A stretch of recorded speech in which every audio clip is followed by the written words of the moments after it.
A catastrophic break from consensus reality.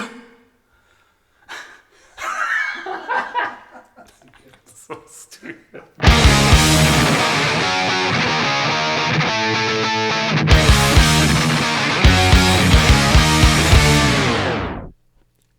Hi everybody.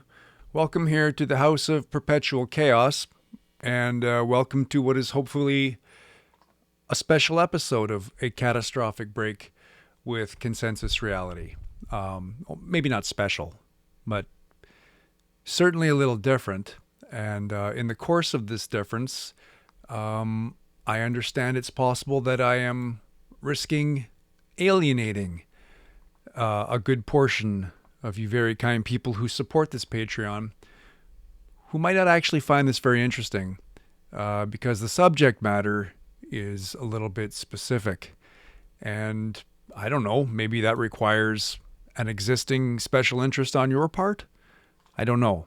But like I get that not everybody who loves Tina Turner, like I do, is necessarily interested in what work went on behind the scenes in Tina's day-to-day life that made her performances possible. But me, I would be absolutely glued to any footage of Tina Turner talking about her practice regimen. Not because I think I'm anywhere in the same artistic universe as Tina Turner or could ever approach her accomplishments simply by knowing what she does to prepare for her musical endeavors, but because I generally find creative people's habits and their inspirations and processes for what they do, I find it fascinating, and once in a while applicable to what I'm trying to do. And obviously the same goes for if it were Geddy Lee from Rush or Chai Pig from SNFU or Rob Urbanati from Sacrifice, who were giving me a behind-the-scenes look into their process. I guess I generally mean for any creative style work, but we could take the analogy out of music specifically. You know, we could apply it also to writing or sports or whatever human endeavor requires one to use their mind and body, which I guess is pretty much any human endeavor. But I suspect there's enough of interest in here to justify this episode despite this extremely niche content.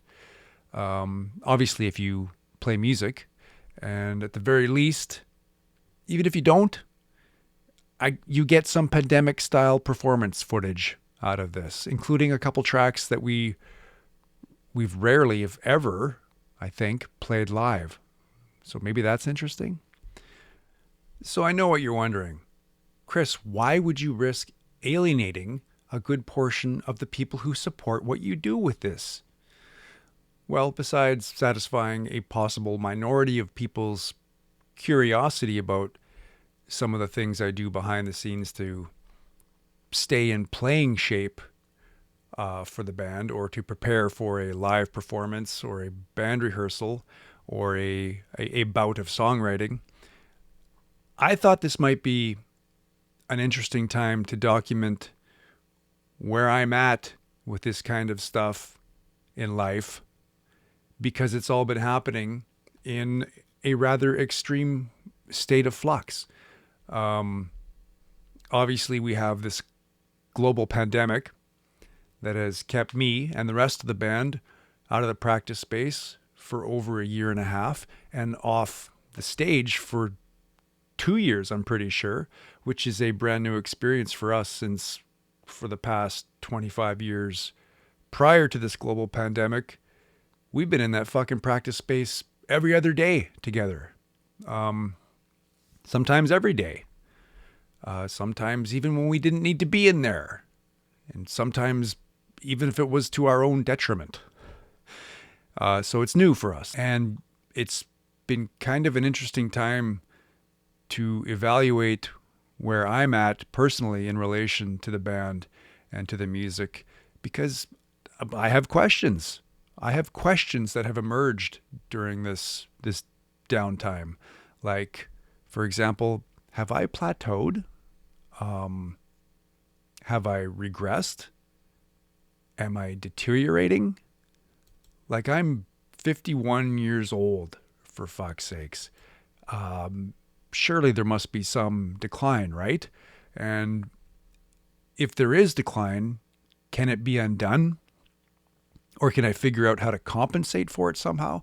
These are the struggles that I have been grappling with for for a really long time, really, like from before the pandemic. I've been concerned about my voice specifically for a really long time, probably since 2008. And I've also been wondering about my guitar playing during this downtime as well. I mean, I've never felt it's declined per se, but has it really gotten any better? Certainly I've gotten better since the first day I picked up a guitar, but have I gotten better since 1996? I'm not 100% sure. The one thing I'm not worried about is the songwriting, because I don't think there's any real limit to that in life as far as aging goes. I think as long as you can still plumb the depths of your imagination, to some degree, that will trump things like raw musical talent. But I have always been frustrated with the mechanics of my guitar playing, or the lack of mechanics, really. I never took guitar lessons. I never took vocal lessons either when I was younger. I can't read music. I never learned scales. I don't know. I never learned what keys are, and this was all a mistake. Do not make that mistake.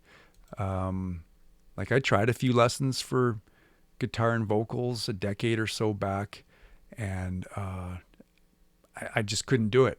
I'd quit after a few lessons because I'd get anxious. It felt like I was in math class all over again. I'd start thinking, well, I can spend an hour on this lesson that's kind of boring and I'm not really understanding what this person's talking about, or I can spend an hour just rocking out some new killer riffs at home by myself. And of course, I'd take the shortcut. I'd defer to the funnest route of least resistance. It's how I roll, kind of, and mostly to my own detriment.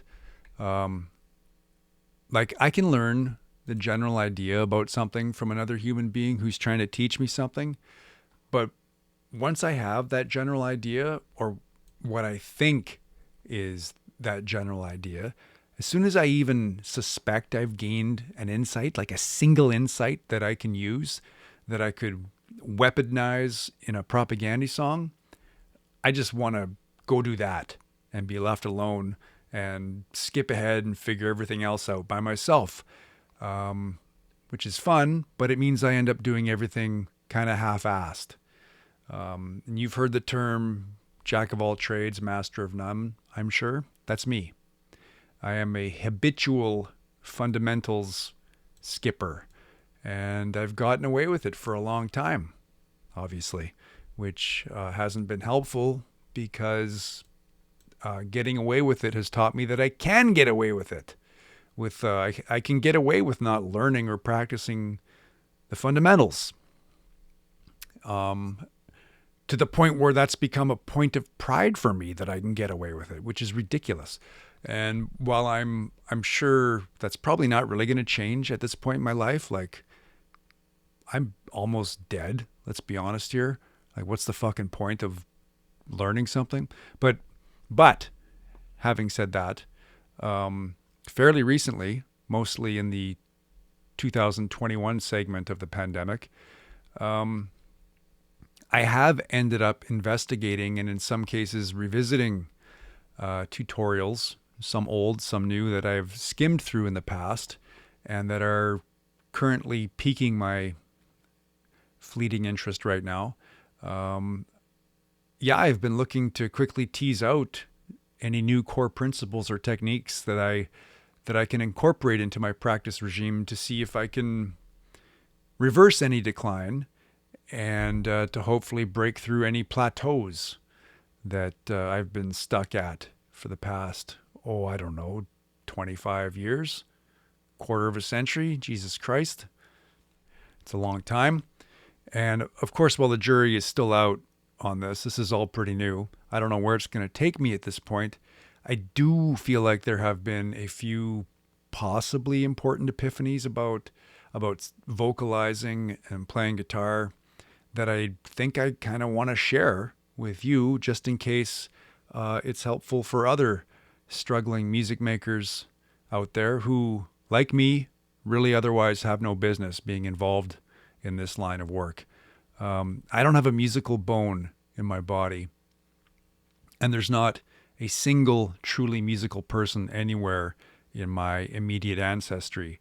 So if you're one of those people as well, people like us, we have to stick together and we have to share tips and tricks with each other so we don't get fucking crowded out by fucking real musicians, those fucking bastards.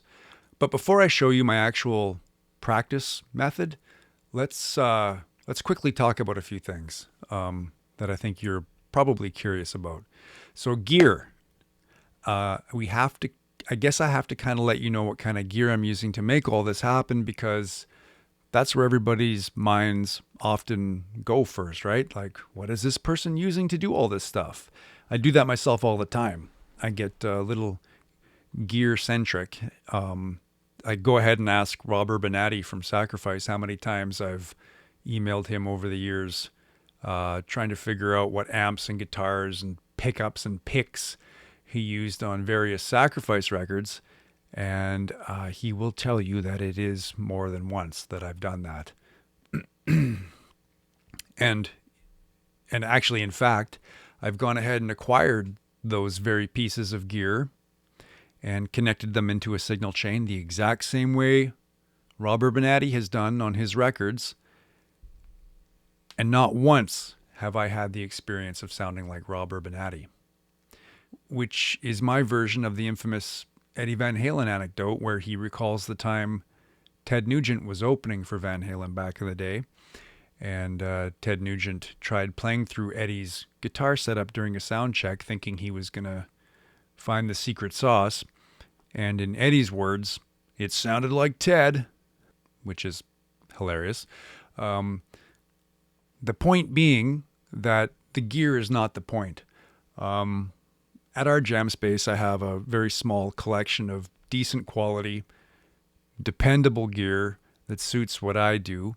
And I have in front of me here right now, in this basement, a small collection of decent quality recording gear that suits what I do. But the gear is not the point. Nobody, including myself, actually needs all this stuff, this particular stuff, to do all this. I'll do a quick rundown of what I'm using anyways, just because I know people will be curious about it. But I can't emphasize enough that you do not need almost any of these particular pieces of higher end gear to do what I'm trying to do down here. Like, as you can see, I have this SM7B going into a Rupert Neve Portico preamp, which you can't see, which goes into an Empirical Labs distressor, which goes into a Lynx Aurora analog to digital converter, which goes into Pro Tools, and then I monitor all of it through these focal, what are these called? Twins? No, focal monitors. All of it costs an arm and a leg, but you can do all the same shit at a fraction of the cost with consumer level gear that you buy used in your local classified ads. Like for podcasts and demoing, instead of this, like a Neve pre that I've bought for a few $1,000s, you can get a Behringer mic pre for $40 used online. Instead of the focals, you grab a pair of those Yamaha, what are they, NS50s for a few $100. Instead, even the SM7, just use an SM58 for like a fifth of the price used. And instead of Pro Tools, just use GarageBand, which is free. That's a good deal. GarageBand has come really far in the past 15 years. It used to be, I found it totally unusable back in the day, but now it's great. And if I wasn't a Pro Tools person for so long, I'd probably just use GarageBand and some cheap used Focusrite interface. instead of this Lynx Aurora. So I can't stress enough that the gear is not the point. So now you're asking, well, if it can be done with cheaper gear, Chris, why are you using expensive gear? That's a good question. This is my answer. It's not a great answer, but it's an answer. In addition to making the podcast and requiring a rudimentary recording system for demoing new stuff, I also do a good amount of recording and mixing down here that's intended for more formal public releases rather than just demos. And when you're making a record that thousands, sometimes many thousands of people are going to be hearing, as opposed to just sketching stuff out or making recordings for your own entertainment, well, then it kind of does become a game of inches. And there are some qualities imparted by higher end pieces of pro-end gear that do make a difference. Not the least of which is reliability and repeatability, but also in many cases euphonics, with, a subjective sense of sounding better. And that's why I've collected these higher end pieces over the years, because it's my job. But if it weren't my job, I could still do all of this with lesser gear, and you can too. All right, let's start with guitar playing specifically. So in 35 years of trying to figure out how to play guitar on my own, mostly just by ear without any formal training, the most interesting, enlightening things I've come across in that entire time have been in the past 12 months, if you can fucking believe that. So one of those interesting things is this online guitar instructor whose name is Klaus Levine. I think he's Danish, who happens to be the first person I've ever come across in my life that was able to help me actually visualize the fretboard in terms of patterns, important patterns that have otherwise been completely invisible to me for 3 decades. Maybe conventional guitar lessons teach this, and I just wasted 30 years of my life by not taking guitar lessons. But if you find yourself in the same situation as me and you don't intuitively see patterns on your fretboard, then I would highly recommend checking out Klaus Levine's Fretboard Freedom tutorial, I think it's called. It was quite an eye-opener for me. Also eye-opening was his emphasis on practicing with accents, which is something I've never done, and his insistence that your picking hand motion has to be like a pendulum, as opposed to whatever it is I've been doing for 30 years. I think the other thing that I've found very interesting and potentially game-changing, especially in conjunction with the concept of Klaus Levine's pendulum picking, and I've actually only discovered this in the past few months as well, has been the, what's it called? Pick slanting. The pick slanting primer videos from this guy, Troy Grady. Don't know what pick slanting is? Neither did I for 35 years. I've been flying blind for a very long time. And at the very least, this pick slanting primer has compelled me to think more analytically about what I'm doing, about the mechanics of picking, and essentially how to get from one string to another more efficiently. It's something I've never thought about the entire time I've played guitar. If you've never thought of it before either, it's game-changing. Or it could be game-changing. We'll see. Another useful exercise I found online recently that you all probably already know about, but that was total news to me, is called the ladder technique, or is that what it is, or ladder exercise? Where if you have a difficult riff or whatever, you practice that riff with a metronome at a ridiculously slow speed for a few minutes, and then you jack it up maybe 15 BPM and do that for a few minutes, and then you back it off by 5 or 10 beats per minute, and you do it again for a few minutes. You keep going. You keep doing that higher and higher and higher, like up to and past the point where you can no longer play the riff because it's too fast, but you keep trying anyways, just to get a sense of what high-speed playing is like. And I'm pretty new to it, and I'm not really very good at it past a certain point, but I found it very useful. Although I will say it does feel like a pretty time-consuming way to straighten out a messy riff, but it does seem to work so far. I'd never done anything like that before. I've always just tried to plow through tough parts at full speed, and as a result, my playing has always been very sloppy. And I'm hoping to change that with this, and maybe you can too.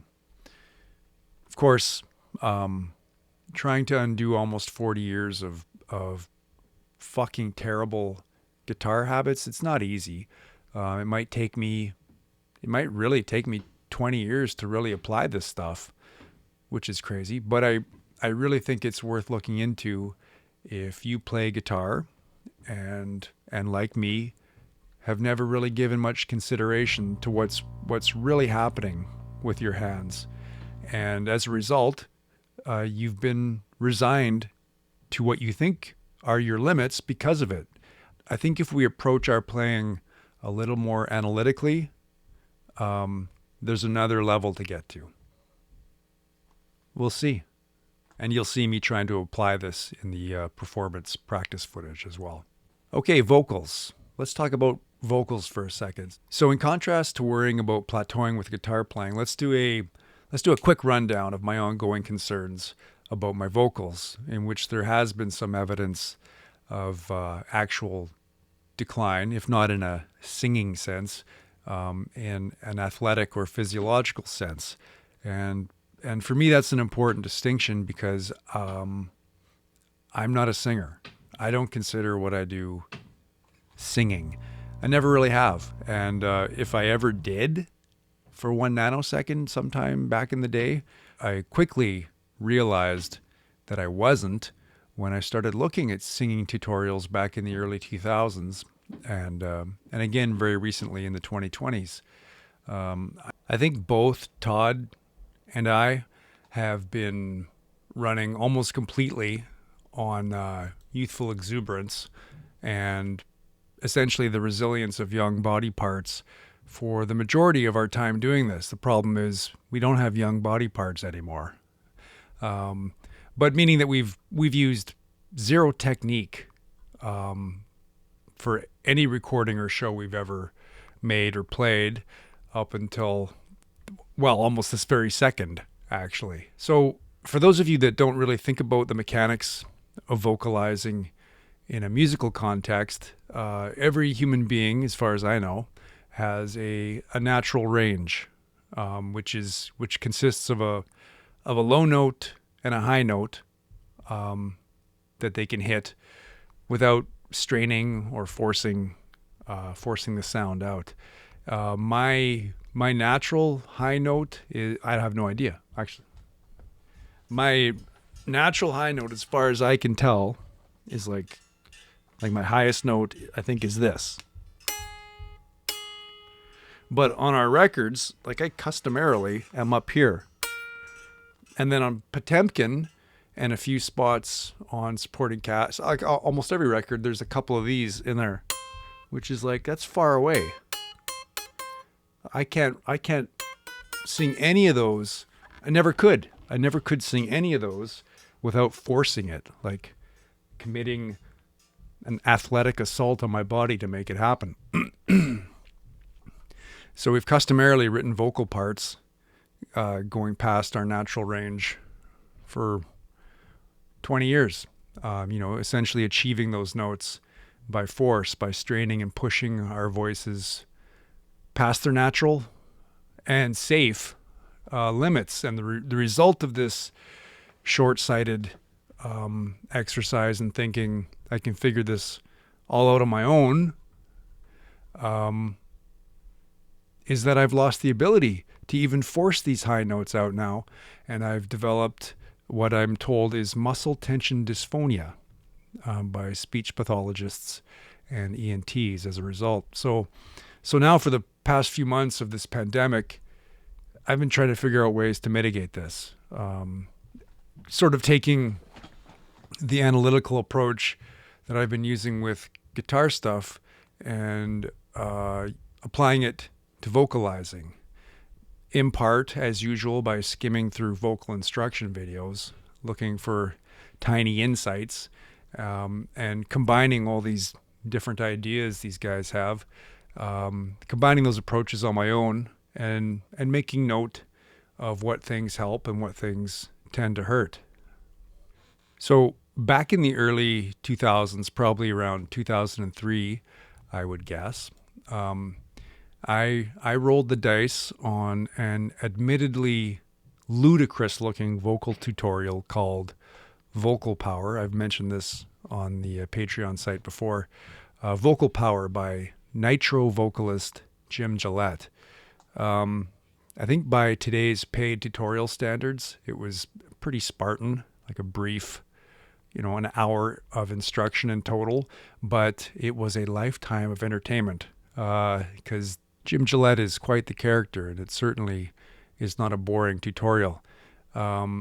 Anyways, it was based on some form of opera training, which I wasn't so sure was going to help me, but I was certainly interested in increasing my vocal range back then, or primarily, or singularly interested in increasing my vocal range, no matter what else happened. I'm pretty sure we were jamming Spirit of Radio by Rush back then, and I wanted to get up to Geddy Lee's high notes, and so I rolled the dice on this tutorial, and it worked. It actually fucking worked. Like, I still couldn't sing worth shit after doing this tutorial for a few months, but my range expanded, and that's what I was looking for. I didn't care about singing. I just wanted more higher range. Like, there was a time back then in the early 2000s where I was able to hit David Coverdale's highest note in Here I Go Again.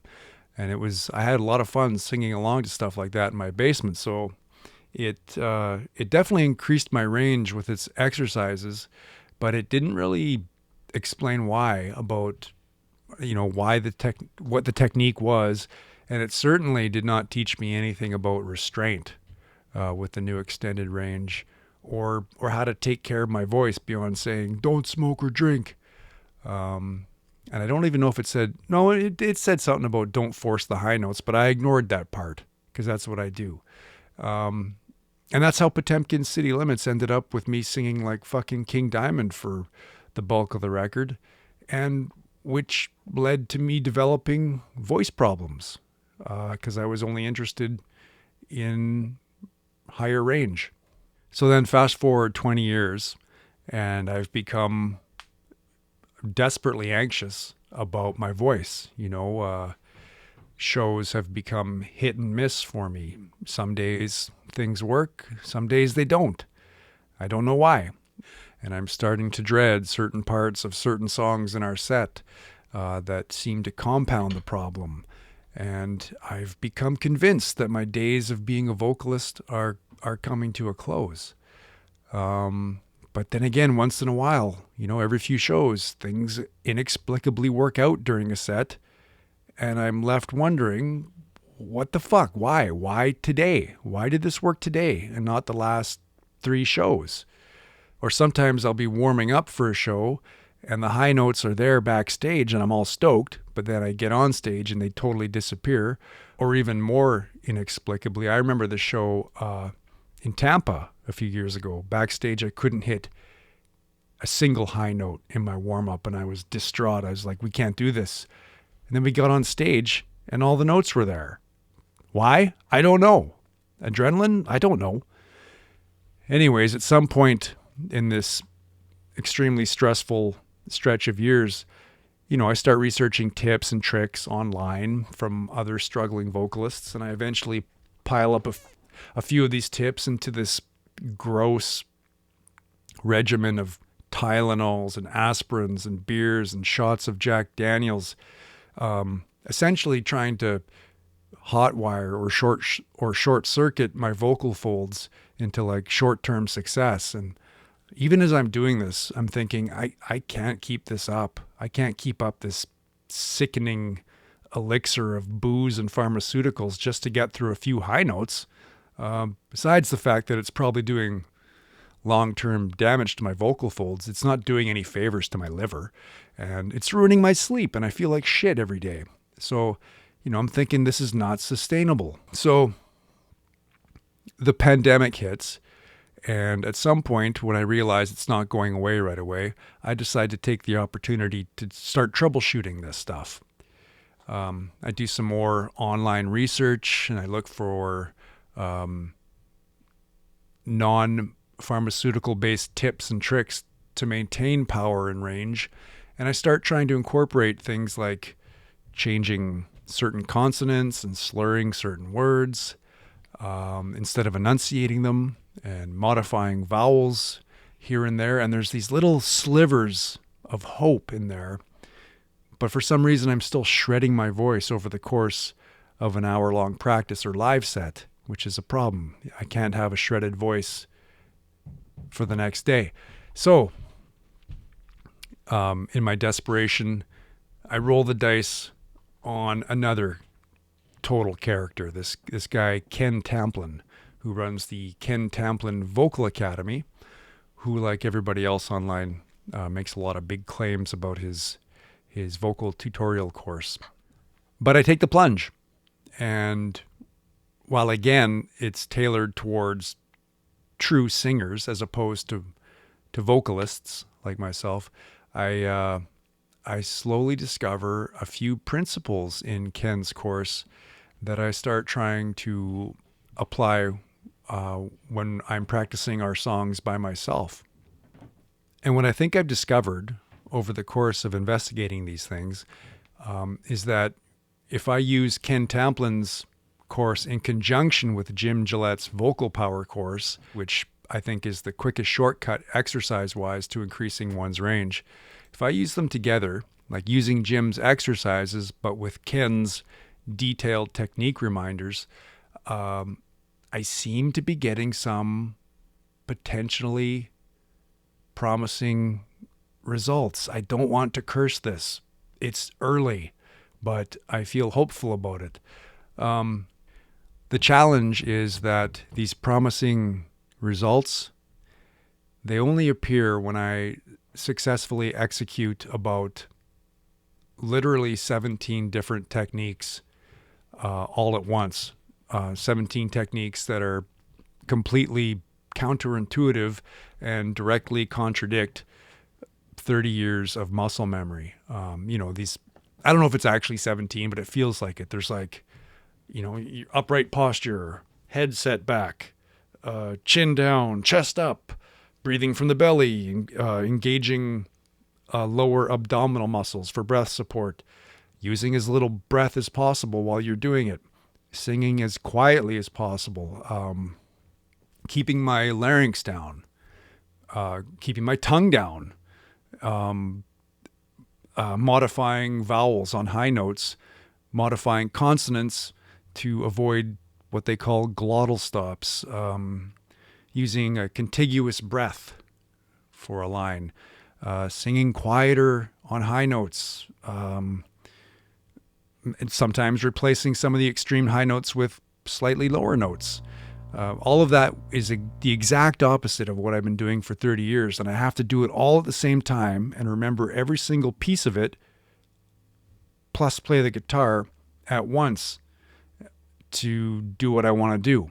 But when I manage to do all of it at once, I feel like I can approximate some of the higher singing from earlier records. Maybe not Potemkin's City Limits level insanity, but like a good convincing approximation.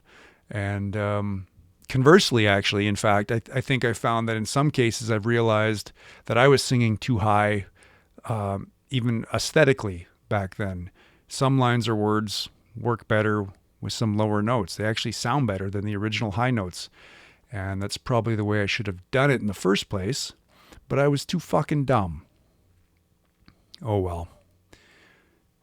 Anyway, so in the performance practice footage I'm about to show you, you'll probably hear me randomly talking about or complaining about all these things I'm supposed to remember because, well, what I discovered while filming this is that while I can do this pretty good on my own, in the comfort of my own basement with privacy, once a camera is turned on, basically once I know that other human beings are going to be witnessing and evaluating what I'm doing, almost all this technique stuff immediately just flies out the fucking window, and I'm committing all my terrible old habits again.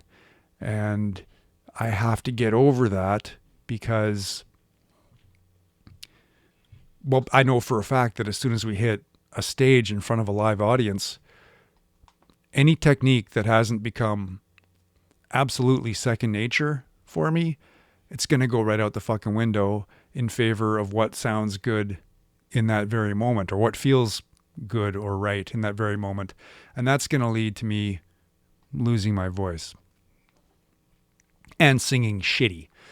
Not singing, and vocalizing shitty. But I will also add that this practice footage was recorded a couple weeks ago, and I feel like I've made some actual progress with my tone and technique since then, but I guess we'll see.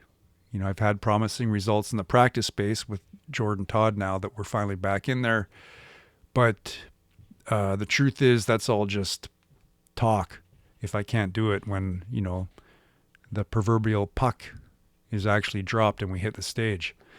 Anyways, this is the footage. I'll probably throw in some graphics and commentary along the way to let you know what's happening, probably especially when things go wrong. So hopefully you guys find some of this interesting. I hope you find my struggles and frustrations wildly entertaining.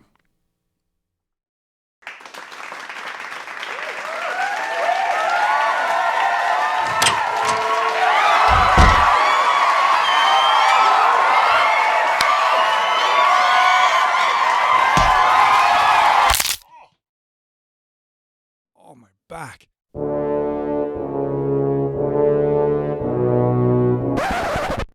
All right, welcome here to whatever this is, this behind the scenes tutorial performance thing that I'm intending to do for you here today. Here in my basement, my professional recording studio, which is also a bedroom for children. Boom, boom, boom, boom, boom, boom, boom, boom, boom, boom, boom, boom, boom. Boom, boom, boom, boom, boom, boom, boom, boom, boom. Boom, boom, boom, boom, boom, boom, boom, boom, boom, boom. Oh!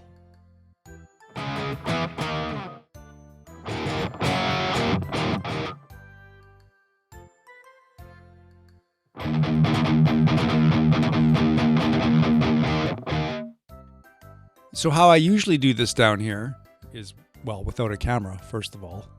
I have the songs I want to practice in sort of a sequence in Pro Tools, and I go through it live without any breaks. I think on here I'm going to probably just do one song at a time and possibly comment on what went wrong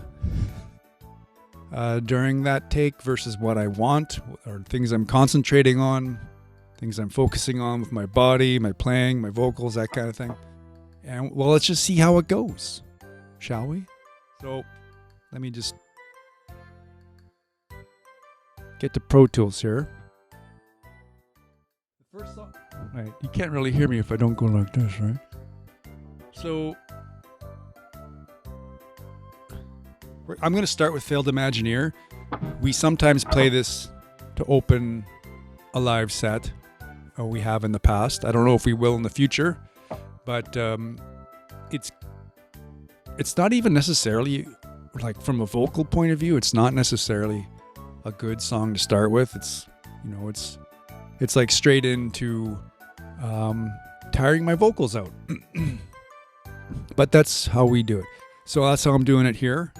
Let's give it a try. You'll hear I've put in like these metronome clicks just to keep me in line. The other guitar in there is sometimes Beeve's guitar, sometimes it's Sulin's guitar, sometimes it's my guitar from the recording. And so, but I'm playing. So in the left ear, you're going to hear either me, Beeve, or Sulin, what they played on the records. And in the right ear is me live. And anyways, fuck. Ready? Let's try Failed Imagineer.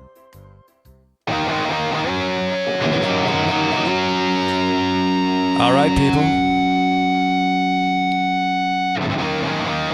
You ready to warm up? Because here we go.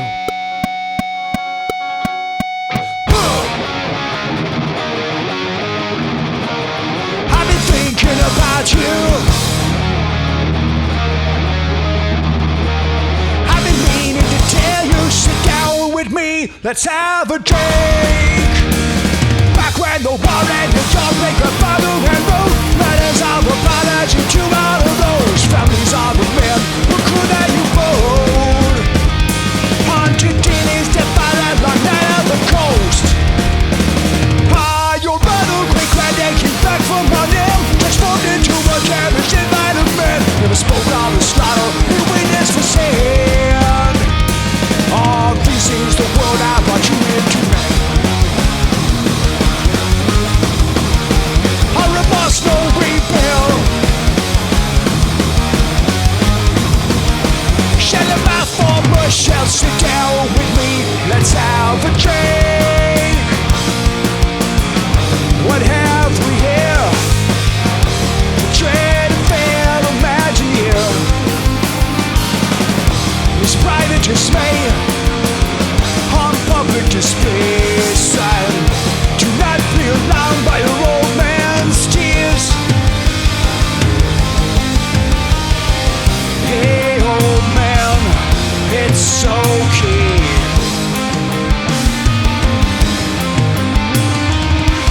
Every dog has his day. Sit down with me, let's have a drink. I've been thinking about you. I've been meaning to tell you, sit down with me, let's have a drink.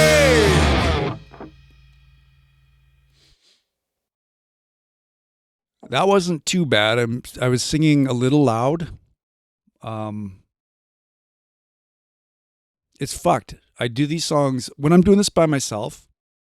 Like sometimes I think, fuck, I'm just killing it. As soon as I have the camera on, it's sort of like being on stage. Like everything kind of goes out the window. I was really having to concentrate during that one on trying not to sing too loud, and I kept going too loud. And trying to concentrate on not just doing messy picking. And my posture went out the window. Like I'm kind of supposed to have, like, if you see us live, I'm like hunched over, which is totally wrong thing for vocals. I should be up, shoulders back, like actually my chin back and my neck straight. I'm like total opposite, you know? So I'm trying to practice that stuff so it becomes a little more second nature and I don't have to think about it, because, you know, I often make myself notes on our set list, you know, prompting me, encouraging me, you know, to breathe, all these little prompts to remind me. And that's, you know, it's helpful, but I need that to be just, I have to have it so I don't need those prompts. It just has to be second nature. Otherwise, by the third song, the vocals they're finished, which is a problem. Okay, so what do we got next here? Oh, fuck. Okay. Speculative fiction. We often like to play this early in the set too. Partly because I can't sing If I haven't mentioned it already, I've lost a few of my notes that I used to be able to sing when I was 15 years younger. But even back then, I was like not really hitting those notes. Like even on the recordings, like I'd had to punch in a whole bunch of those lines separately to have the song up that high. And live, it wasn't really feasible. And now I can't even get this consistently, especially in speculative fiction. There's the middle part. Oh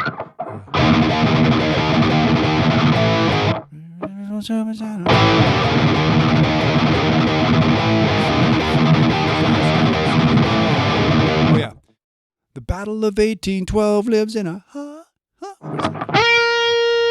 I can't get that heart thing properly. So in this arrangement I'm about to do, I haven't even played this for the band yet. I don't know if they're going to be into it, but I've changed that part where, so I don't sing heart, the crowd sings heart. We do this. We kind of stop there, let them ring out, and then the song continues. You'll see. But sometimes I try to sing it. Maybe I'll even try to sing it here if I'm feeling confident.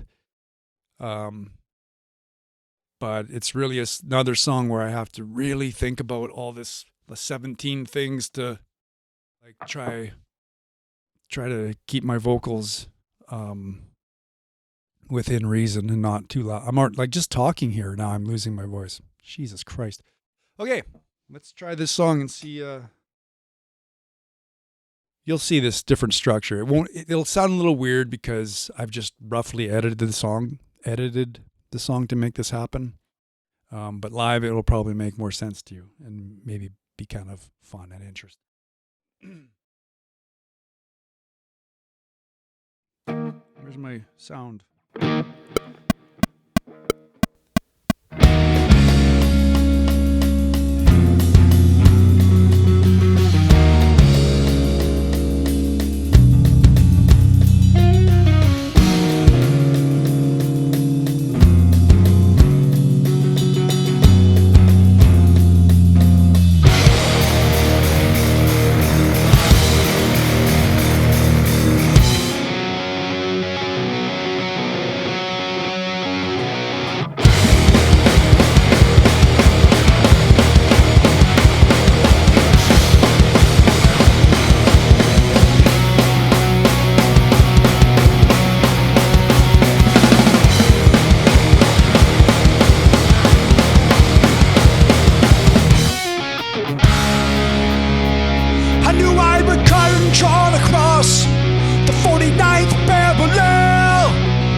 Listen to it and you'll understand what I'm trying to do.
Fuck me.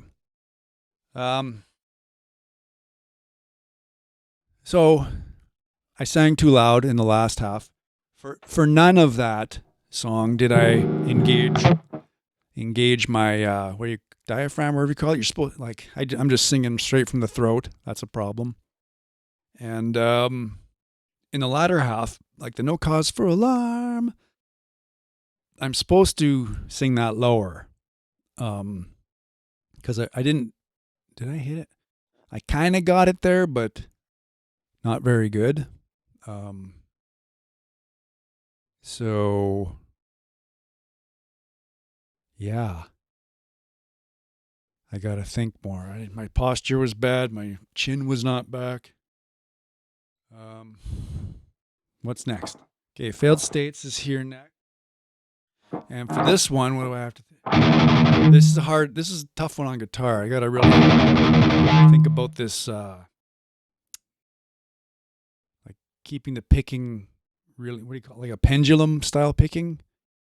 Because I've never done that in my life. I'm just trying it in the past few months to play more like a pendulum so the upstrokes are as deliberate as the downstrokes. I've always just thought about the downstroke, and the upstroke was like, I ignored it, which made for sloppy playing. So I'm trying to correct that, and it sounds kind of like a beginner trying to play some parts. But also in this song, I have to try to add, for vocals with failed states, like I have to kind of start it off with like an imaginary distortion pedal in my throat to try to keep the volume down because it starts kind of high for me. 29 years in human history. But I find it's less taxing for some reason if I go 29 years in human history. Like add this, like a distortion pedal in there it's almost like a governor. It kind of keeps the volume down a bit. I don't think it's a good idea long term. I'm probably going to damage my voice doing that. But for now, I got to do it. Here's failed states.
So that one, the end of that was a good example of me losing focus, losing control of the vocals because I was thinking too much about the guitar. And then I'd shift over to think about the vocals really quickly, and then I'd lose the guitar part. So I got to work on that. You got to fucking work on it. Make it happen. So here with Flagrante, in Flagrante Delicto, I don't know if we've ever played this live. I want to play it live. People have asked for it. I think everybody in the band would like to play it. I've had trouble coordinating the guitar little thing with the vocals. The vocals are also high. I have to think about them a lot, think about the guitar. Everything just comes at you kind of fast, this tune. But I think I'm going to ask if everybody wants to try it. For me, I'm still struggling with the intro. Todd wrote the intro music to this song. And some stuff, like I'm playing, instead of power chords, like what part am I thinking of here? Oh, like I'm playing that with just a single finger right now, hoping that Sulin will cover that bass for me. You probably won't even notice once I get going, but now that I've mentioned it, you can listen for it and mock me for doing it. For grande.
Don't be so hard on yourself.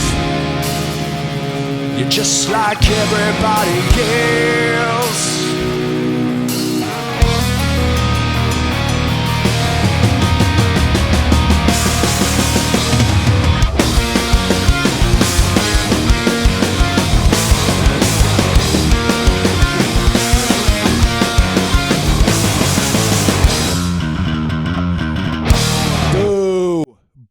Guitar player. All right, Devil's Creek. This intro is not easy. Again, I got to do this really fast pendulum picking. If I was Paul Gilbert, it wouldn't be a problem, but I'm me.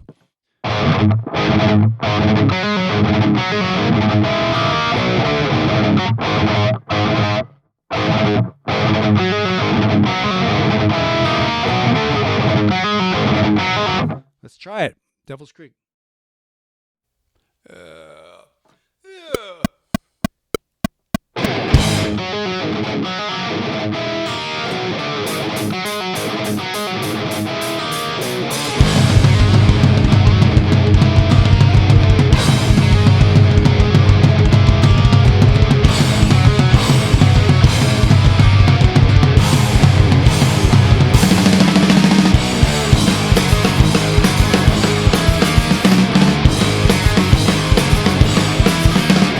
Take me back to those wandering summer days, down the gravel road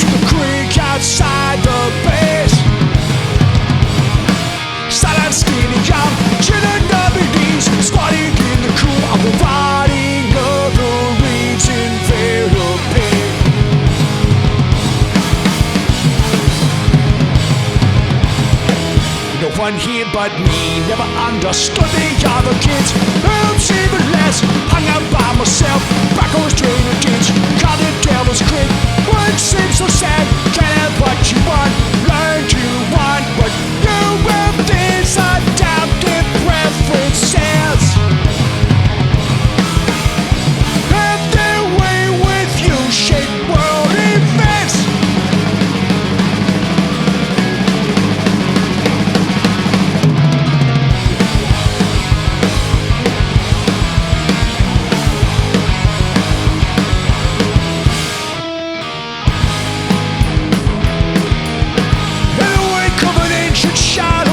Cretaceous sea, the side of Oakley backed extinction boundary, the bio-breathing buzzing humming in the heat. If I see black come somewhere else, it's Devil's Creek.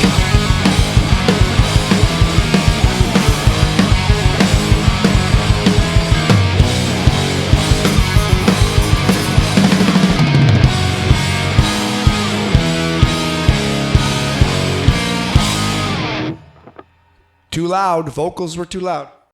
Like I was saying, I usually do these songs like back to back for 45 minutes to an hour. I'm almost wondering now that I'm talking between these so much if I'm making it harder on myself. Let's see. Oh yeah, this one. In this, I've been trying to change vocal parts in this too. We'll see if I... Sometimes if I feel like I can hit the original way, I go for it, and then I end up sometimes missing it. Let's see. We'll see. Okay, this time I'm going to really concentrate on everything. Let's see.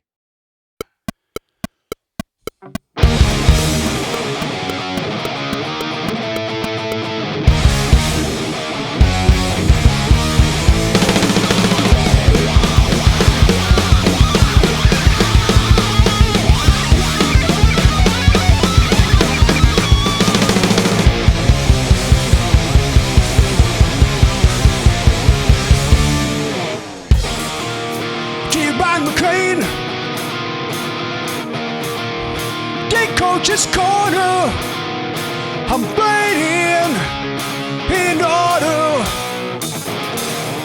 for someone to explain to manage the distinction between these mandatory breaking group rights of submission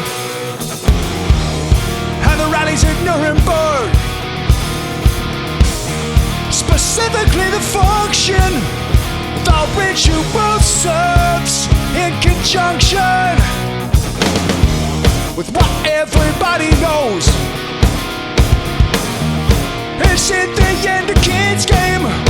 I'm just appealing to your sense of fair play when I say there's incessant pressure on a 9 to 5, ripping the bells as the soldiers inexplicably repel down from the arena rafters. Not so insane, we'll be grunts for screaming laughter.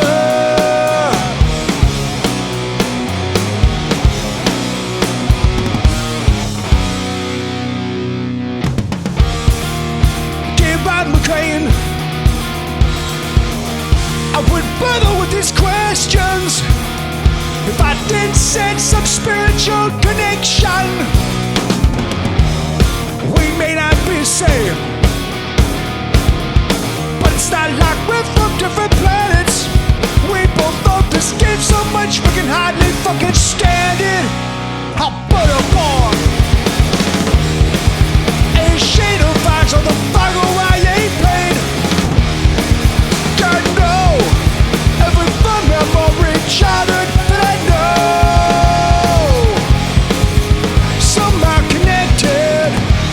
Love this game, I just can't let it go.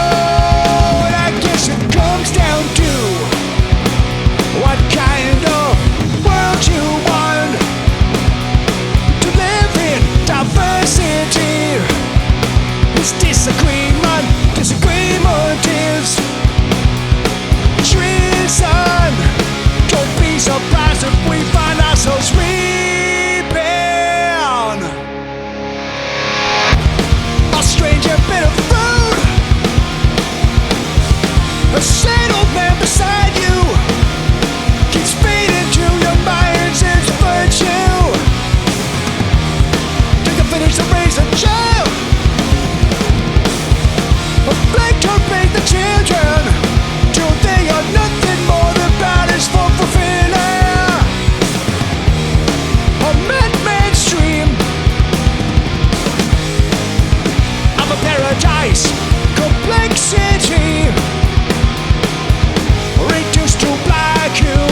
was torture on the vocals.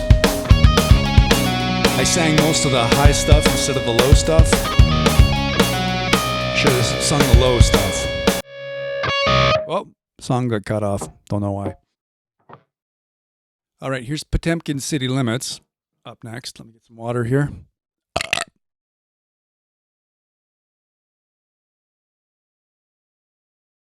Now, this song, like, by all accounts, should be impossible for me at this point of the set. For some reason, and I'm probably going to be wrong here now that I've said this, but I often find this one works out even when my voice is tired. I have no idea why. It's all up here. It's all constant words, and playing it, the guitar while I do it is also quite difficult for me, but for some reason it often works out. So let me just...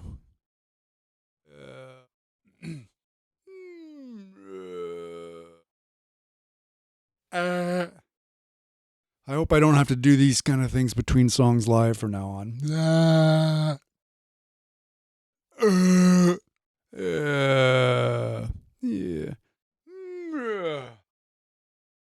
Let's see what happens now. Francis didn't give a fuck about the rollbacks. Overproduction reduced demand.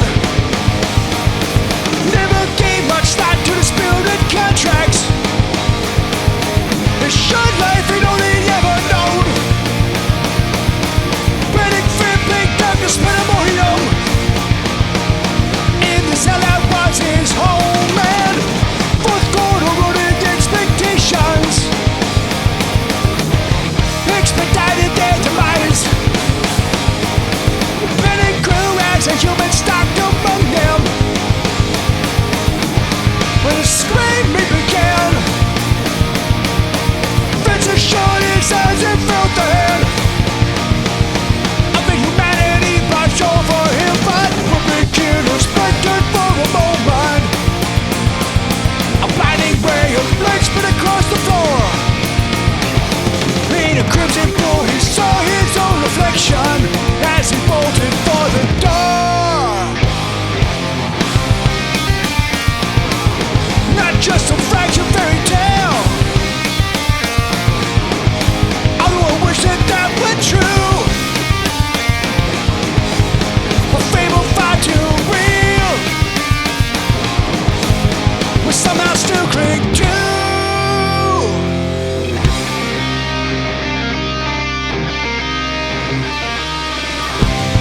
Storylines that bridge the chasms between cognition and belief. Ouch. Any other plausible denial that might offer some relief from the dissonance that Francis left screaming in his wake. Into the heart of the city's bucklands, he made good his escape and went far forward, seabed free, and replayed his only fond memory, just a woman distant dream of his mother's loving eyes upon him. Francis made it farther than she did, a quarter mile just short of the city limits. They finally capture him. There's a statue that the inventory erected to remind us all of their contributions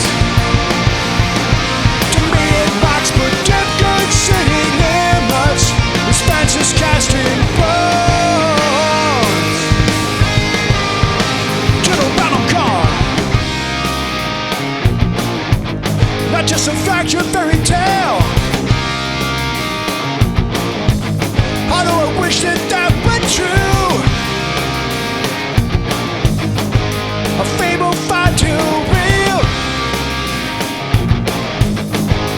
somehow still cling to.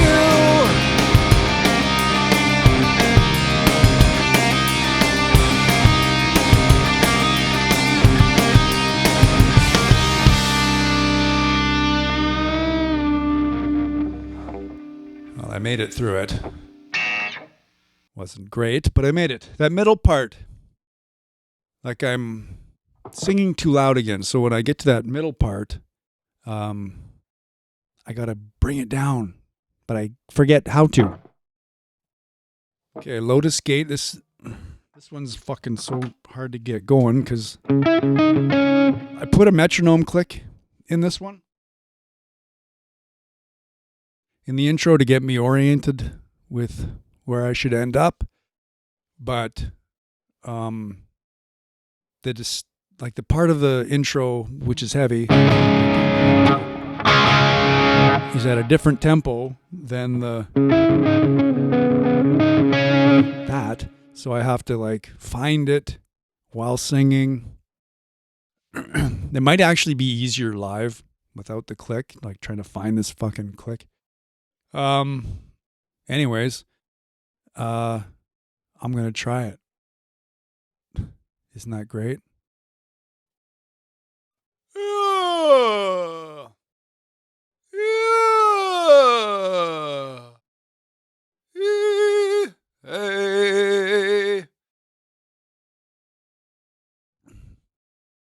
What I'm doing is I'm trying to get my vocals relaxed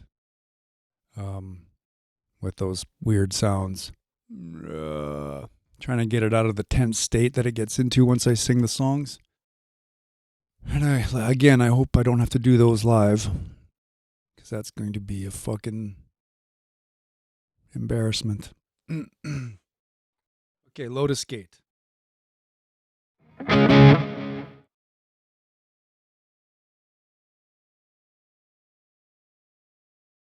Oh yeah, there's no click. I'll click for me. I have this recurring nightmare, flailing pigeon, broken feet, frozen solid to the freezing pavement. I turn away as if I do not see. I have this childhood memory of my old man screaming from the driver's seat to turn away from an unfolding horror, but he could not undo what I had seen. We never spoke of it again. Two more hapless citizens of the new post-traumatic stress worldwide disorder. A Stockholm syndrome, fifth estate, desperate to abandon town, no mountain harbor, and shuffle on in a global roller skate. Contains a marinade in the plasma coffee. Home entertainment presence way. Commune before like Dame Star shrines. A strangled twisted chest that shows up each of us. Anything to dull the pain of a splintered lotus gate. As for me, a fit I'd read of psychic priest tape, takes too caught in of the darker seeds, but the wandering man stumbles through it.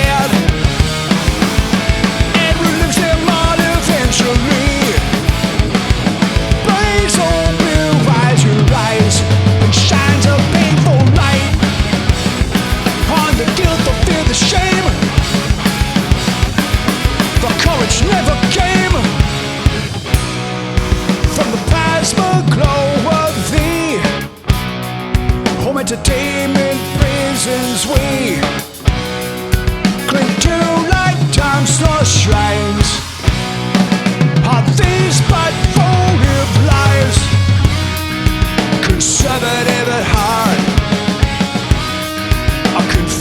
from the start. Stockholm Syndrome, fifth estate.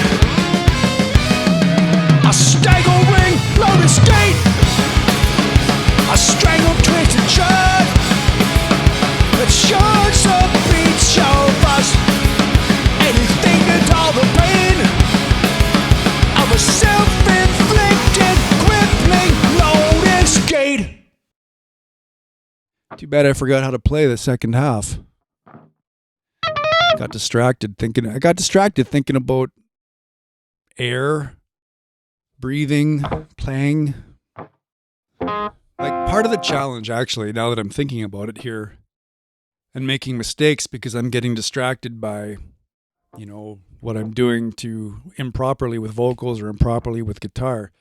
Part of why it has to become second nature instead of this, you know, this battle to think about doing things right is because, like, the third component that's almost more important than the other two is that I am able to enjoy the moment, like the performance of it. And if I'm just thinking the whole time, I'm not really enjoying the whole thing. So that's why it's important that it becomes second nature. And I'm not standing here constantly reminding myself to do, like, stand up straight, chest out, shoulders back, chin in, pendulum picking. What part's coming up next? You know, don't sing too loud. I have to figure out a way to enjoy this too, you know. So that's part of the process here, which I hopefully figure the fuck out before we hit a stage. Okay, is this the last one on here? Typically I play more, but I think for the purposes of this episode, I'll just stick with these ones. And if this is at all interesting, maybe I can do more down the road with less jibber jabber. I don't know.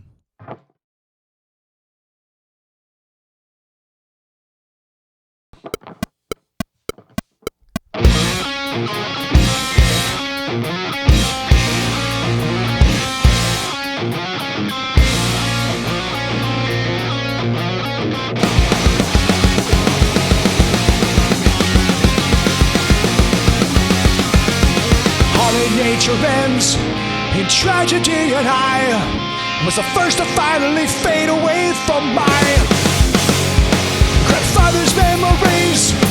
I'll hunt until the day my memories of him finally fade away, dissolving into gray. It's breathing just the ticking of an unwaiting clock, counting down the time it takes comprehend the sheer magnitude of every single precious breath you've ever wasted.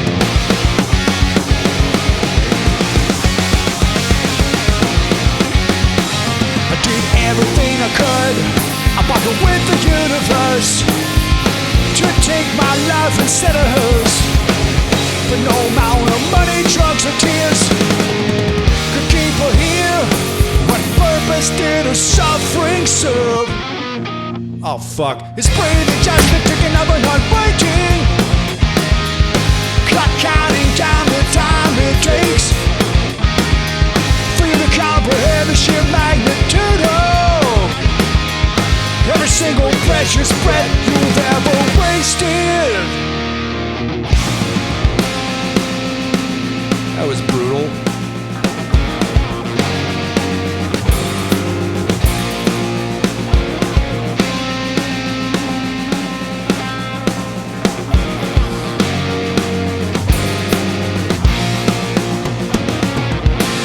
Much misery,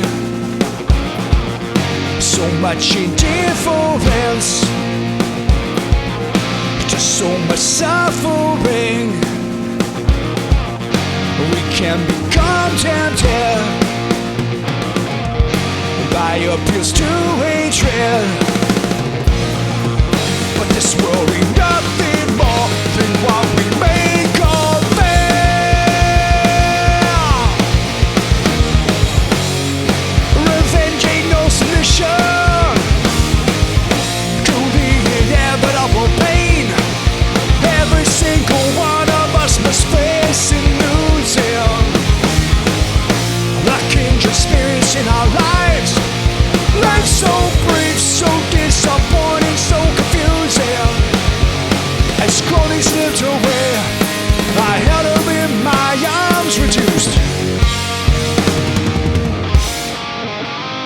to please don't leave me.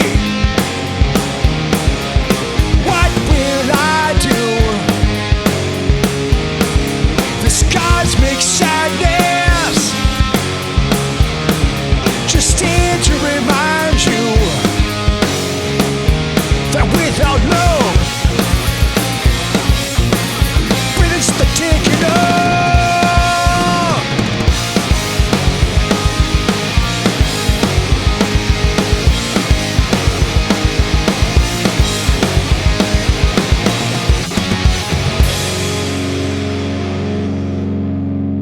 I don't know. Definitely was singing too loud throughout that entire thing.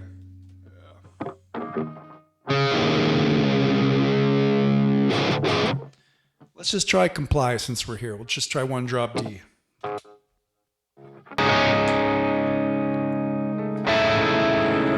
See if I can get through it. If not, I'll just delete this.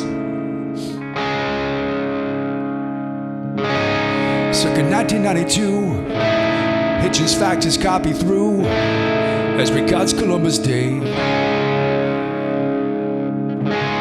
If you permit me the conceit of a posthumous critique, I'll paraphrase.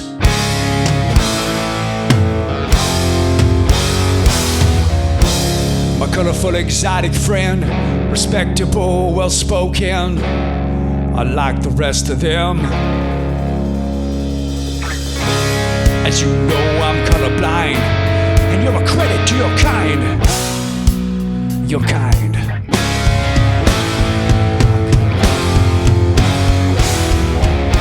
There's silly talk of resurgence, ceremony, communion with an unconquered natural world. Tell me, where is your gratitude for all we've done for you?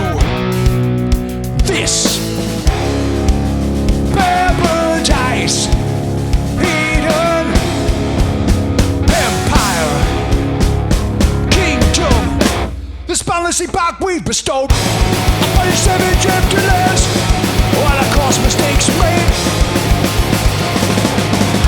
But as far as human progress goes, welcome to a slightly higher plane. Innovation, opportunity, reachable community. The treaties that we broke, the links that we fence, settlements put to the torch. The children we abuse, all for your own good, of course. Happy still, be the way. History has been made. Just don't play with the turn. Takes it with a single land. Don't complain, don't resist, 'cause it don't make no difference. Comply, resist. No difference. Resist, comply. You die. The funny names you give your kids, a silly way to do your hair, the jungle music that you play. We snicker and sneer, for they do not fear. They says a gadgetry, when it says a little boy, do it says a little strut, and it says to me, destroy. Fuck, you don't worship us, obey. Don't you worship us, oh. Racist, comply. You die. Fuck you, Chris. Me? Yes, you. That's too bad.